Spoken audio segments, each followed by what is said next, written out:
Dans ce laboratoire, les ingénieurs développent une centrale inertielle quantique, un système capable de se repérer dans l'espace et le temps sans GPS. C'est un enjeu stratégique majeur, on parle d'autonomie de navigation, donc de souveraineté.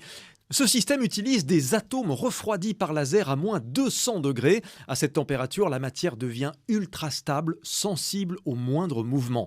Ces centrales inertielles équiperont demain les satellites, les navires, les avions de chasse, les sous-marins. L'objectif chez Thales, c'est de miniaturiser pour mieux embarquer. Et justement, dans le laboratoire voisin, une autre révolution se prépare. Des antennes quantiques ultra compactes, se composant de quelques centimètres, offrent les mêmes capacités qu'une antenne classique de plusieurs mètres. Elle est capable de capter l'ensemble du spectre radio. Des capteurs de champs magnétiques, il y en a énormément, donc c'est pour ça qu'on adresse une gamme d'applications très large. Donc la défense, sous-marine, aéronautique, aérospatiale, le médical, la radioastronomie, la géophysique également. Toutes les applications où on a besoin de détecter des signaux faibles.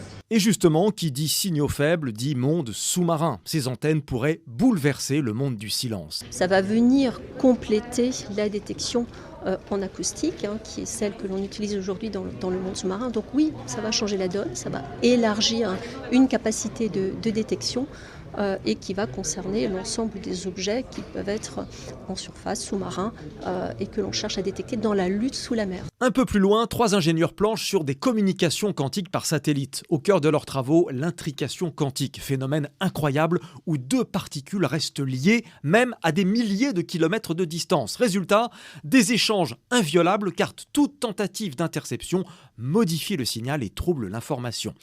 Il reste encore bien sûr des décennies de recherche et d'études pour essayer de percer les mystères de la physique quantique. Les perspectives sont immenses. Il y en a encore beaucoup qui vont toujours nous permettre d'aller chercher plus de performances à des échelles de plus en plus petites, d'aller chercher cette miniaturisation, cette consommation très très faible et aller par exemple mettre des neurones artificiels dans des puces électroniques, dans des puces extrêmement petites pour pouvoir donner énormément d'intelligence sur des toutes petites plateformes, des petits drones aériens par exemple. Voilà des cas d'application aussi qui sont peut-être pas pour demain, mais après-demain en tout cas.